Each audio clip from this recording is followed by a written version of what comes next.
Thank you very much. Respected members of the dais and ladies and gentlemen, good morning. I was going to start by saying something about, why this topic's so important, but I don't think I need to dwell on that. I think nobody who's attended this conference and is here in the room needs any introduction to that issue. But I thought it might be helpful just to remind everyone just a few facts and statistics just to give a sense of the scale of the challenge. And of course, remembering that just last week or this week, we've had the release of the IPCC report on 1.5 degrees, which just, I think, has served to further accentuate just how deep the challenge is and the need both to do more on mitigating carbon emissions and promoting resilience. But just some of the facts which I'd like to just quote here, just to give a sense of the scale of the challenge. 70% of the South Asian population lives in rural areas, and particularly women, and many of whom rely on agriculture and affiliated activities for their livelihoods. In India, the agriculture sector continues to be the largest contributor to the estimated economic losses from climate change, accounting for about 1/3 of total annual losses on average. In most places in North India, which of course is one of the world's leading wheat producing areas, grain yields are likely to decline by 15 to 17% for every 2% increase in temperature. And let's remind ourselves that even if all the commitments under the Paris Agreement are implemented, we're probably heading for 3%. Of course, all these vulnerabilities and impacts will be exacerbated by the existing conditions of development in much of South Asia. The rates of still high rates of poverty, malnutrition in many parts of the country, increasing stress on environmental and natural resources. So it's overlaid on top of all of these development challenges. So for these reasons, this is really why for the UK, committing to working internationally to address the challenges of climate change is one of the top priorities of our international cooperation. So we've committed £5.8 billion over 5 years to the International Climate Fund. And particularly in South Asia and India, or including in South Asia and India, as well as Africa and other regions, we're working through many partnerships to address the challenges. And as I said earlier, I think the recent IPCC report has highlighted the importance of both mitigation and adaptation. Just to say briefly, in India, we have invested £120 million with the National Infrastructure Investment Fund of India to promote investment in green growth technologies, renewables and other technologies, essentially to try to catalyze private investment of up to £500 million into these emerging technologies. We're a member, along with the Government of India, which really drove the establishment of the International Solar Alliance. So there's a number of activities we do in India and globally to try and address the challenge of mitigation. But I really want here to dwell a little bit more on our partnerships on resilience and adaptation, and particularly perhaps those that are most pertinent to agriculture. And I don't want, this is not just to kind of blow our trumpet, but really just to give a flavor, to use these examples, I think, to give a flavor of how complex we see the challenge and the different levels at which it's important to work at.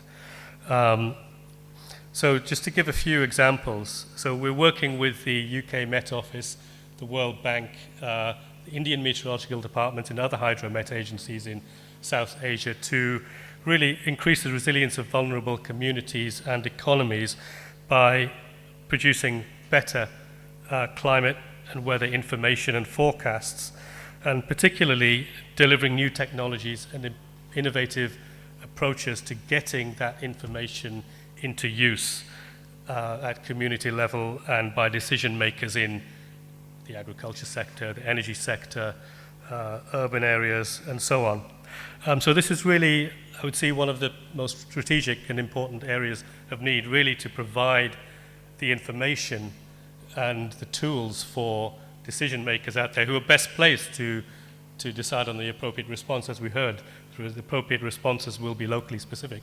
So how do we equip people to really respond?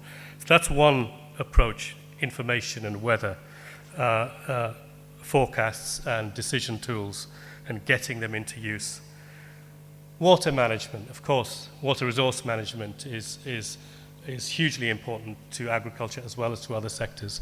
So for example, we work with a range of partners in South Asia to promote and facilitate better cooperation on the management of shared water resources. Of course, South Asia has dominated water resources, particularly in the Indo-Gangetic Plain, and in eastern India are dominated by major rivers which are shared by countries. So improving the cooperation, the knowledge base on how to manage those resources for agriculture, for hydropower, for flood mitigation, a range of other uses is a really critically important issue which we also work on.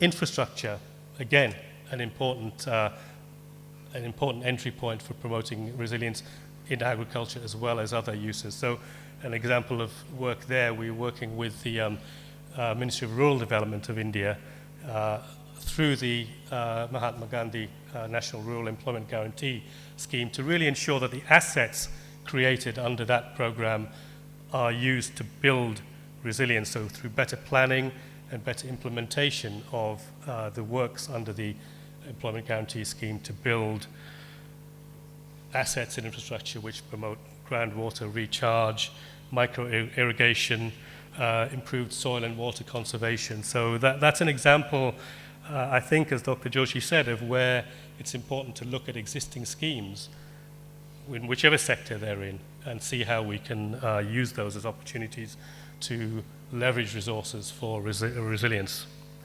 One program I want to perhaps dwell on a little bit more, and we'll be hearing from some of the learning from this program later this afternoon, is the Action on Climate Today program, which works in 6 Indian states as well as in Nepal, Bangladesh, Pakistan and Afghanistan. I think this program itself gives a sense of the different scales and ways in which we feel it's important to work, and is really contributing, I think, to generating a lot of knowledge. I mean, the title of this conference, Climate Smart Technologies and Innovations, it's important to remember that we're in a space here where we need innovation not only in technologies but in policy and in planning. It's an area of emerging practice.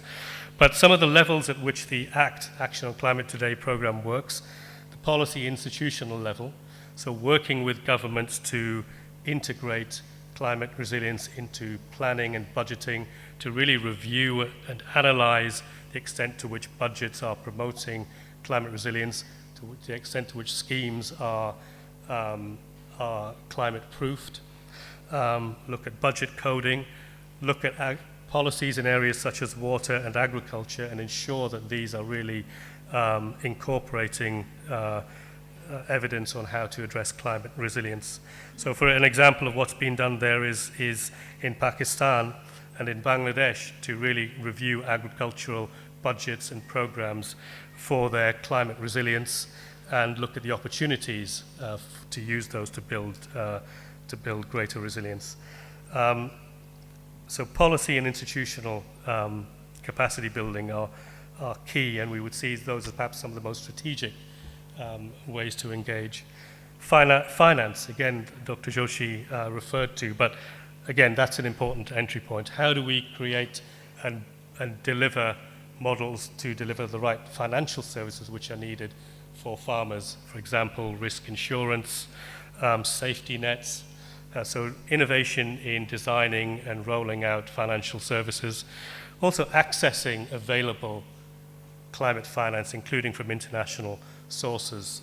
So the ACT program has worked with Odisha, for example, to help the state in accessing funds from the Green Climate Fund, which I think, I'm right in saying, was the first successful application by India to the Green Climate Fund. information and social behavior, so providing the information and decision tools for decision makers to act. I referred to that in the context of another program, but again, it's one where the ACT program is working. For example, with, again, an example from Odisha, to develop a real-time flood forecasting model for the Mahanadi River Basin, and that's now in operation.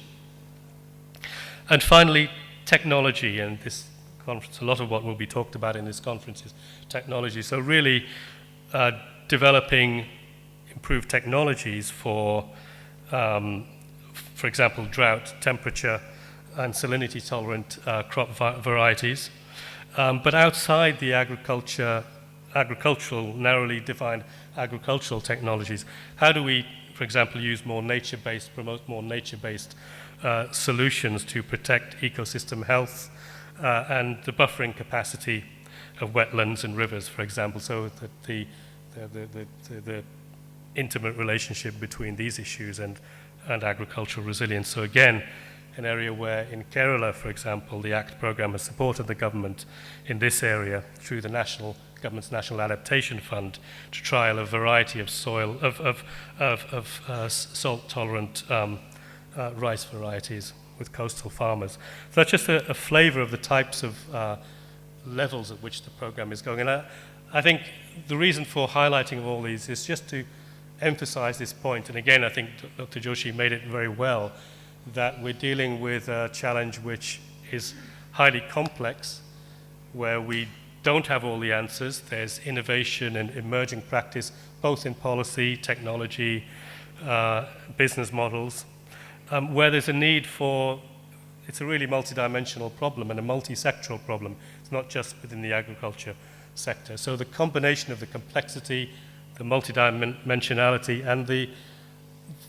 emerging state of knowledge makes it a particularly challenging problem, which is why it's so important to get stakeholders from different